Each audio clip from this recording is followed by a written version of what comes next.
BJ Perrett in my 4th year at Holy Spirit Seminary in the discipleship phase.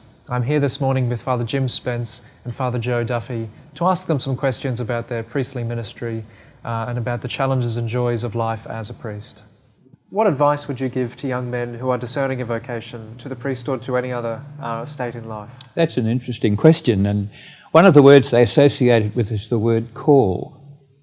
And I put call to one side. I pick up the word invitation, and I just go from my own personal experience, and that was that I had a lot to do with young priests before I went to the seminary.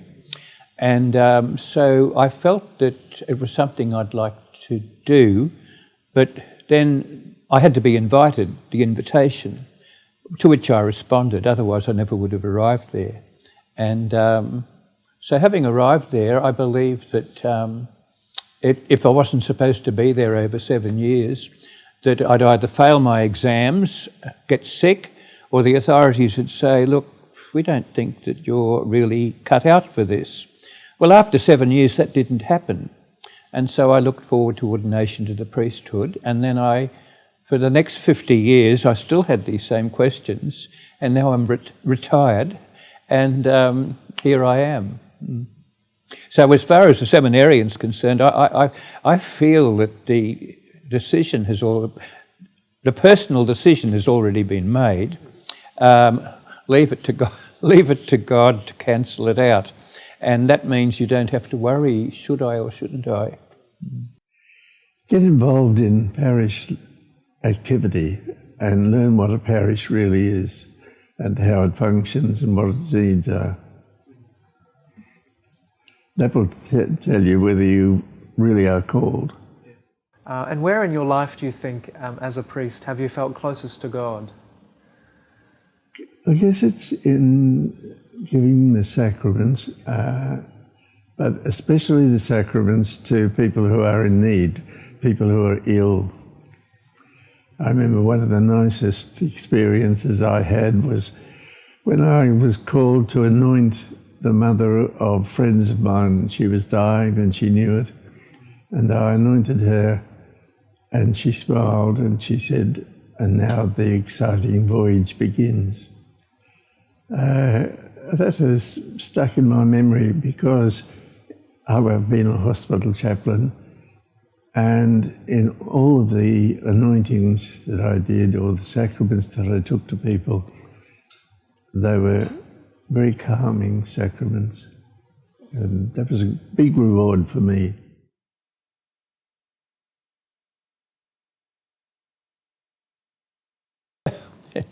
I never liked to be bored, so I always told myself I needed to have things to do.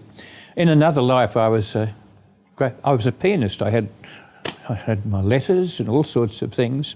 So in my early years as a priest, I still hadn't finished my piano training, and so I didn't have much time to get lonely or bored.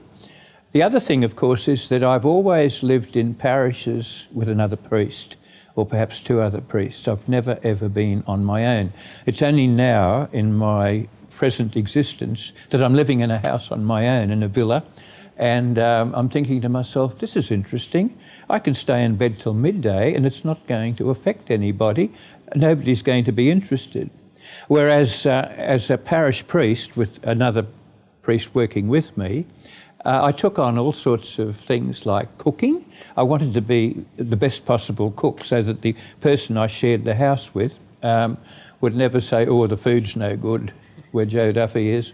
I always wanted to be sure. So the absurdity of now, I live on my own, I can cook beautifully, but who do I share the food with? Yeah. Is there something you wish that you knew earlier in life or earlier in your priestly ministry that you know now? Look, I was a daily mass goer before I went to the seminary, but I really wasn't involved in parish. It gets back to what I was saying before. I think involvement in parish gives you an idea of what lies ahead. In fact, my parish priest said to me one day after Mass, "Have you thought of going to the seminary?" Well, I laughed and said no. But the laughter got a bit hollow after a while, and then I started to get an idea that perhaps that's something I should investigate.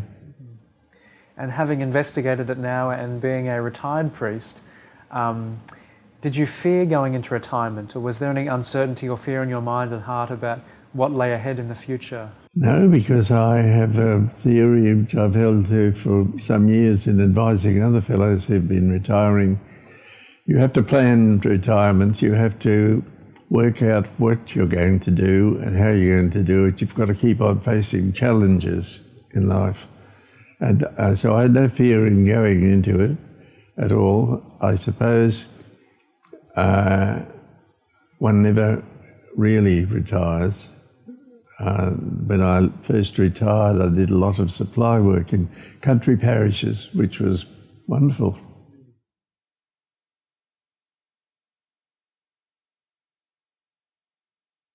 As a priest, as a student, you study, you come across people who influence you, and I started working in parishes, and then I finished up in a parish called Stafford, where the parish priest was Father John Gary, and he taught me something that I hadn't realised before, and that was avoid using the word no to people.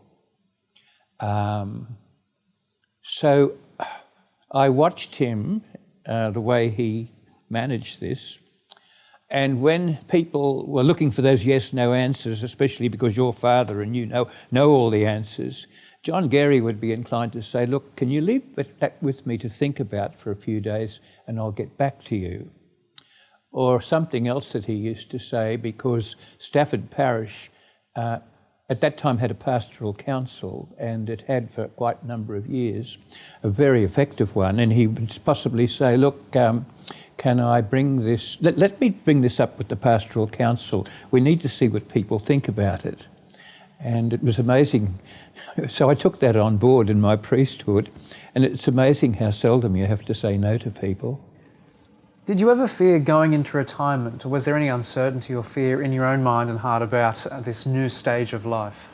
Well, once again, I'm always looking at the collapse of the English language, and if you once upon a time put retirement into a dictionary, you'd find out what it meant in about 2 or 3 lines. But if you put retirement into Google, it goes on page after page after page after page. So when people say retirement, the first question I ask is, now, what's that supposed to mean? I tend to put the word to one side and I pick up another word, and the other word is reframe. You know, when you think of a picture that represents what's going on, that brings in service and mission and friendship with God and all those, and you've got that picture and it's framed and it's in the parish, and then you move out of the parish and you take the picture with you because you're going to keep doing those things, but you look at the frame and you say, no, I like the picture, but I'm going to put a new frame on it. I prefer to think of my status in life now as something that's been reframed rather than retired. Jeremiah. Okay. Why Jeremiah? Prophet of the Old Testament, who, when he was called, he said, oh Lord, I'm not worthy. Get somebody else who really knows what it's all about. I don't know if I can do this job. Whereas Isaiah, when he was called, said, here I am, Lord, ready to do your will.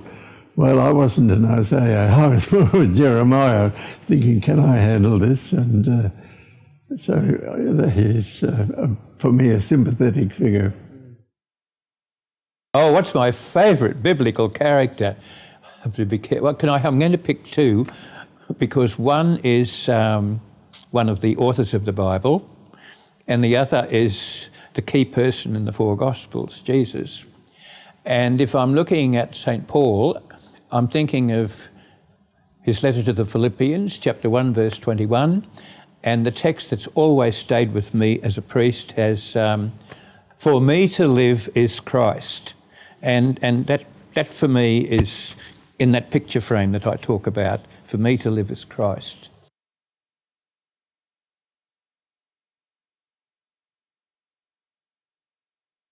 To be candid, I haven't. It's been a busy ministry, and there have been times when I wished that things would happen a different way, when I've been disappointed in the course that activities in the church have taken. But I haven't felt that dryness, that terrible aridity that St. John of the Cross talks about, the long dark night of the soul. I'm so sympathetic for people who suffer from depression or that aridity. What life benefits has being supported by the Priest Foundation given to you? Oh, security. Security. I'm blessed that I really don't have to worry about the basics of life. The Foundation has been very caring. I know that if I'm not well, I'll be given the best of care.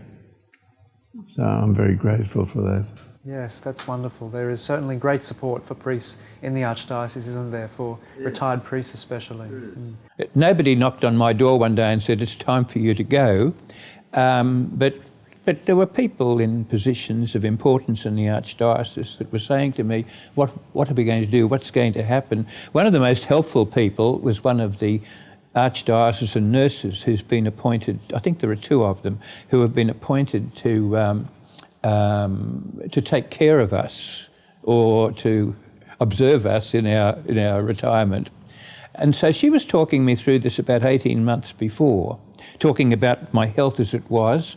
I had a kind of a leukemia. I have a kind of a leukemia called MDS, and that means that you can't function as well as you otherwise would, because your red and white blood cells and your platelets, they make things called blasts. So that means your body doesn't get the energy it should get. So needless to say, the nurse and I, we had a conversation that was ongoing, and so now I have a status in life where I can balance and blend one thing with the other. And I'm grateful to the Archdiocese that it makes that possible for me, and even more grateful to positive, forward-looking people in the Archdiocese that make generous contributions and also spiritual contributions to people like me.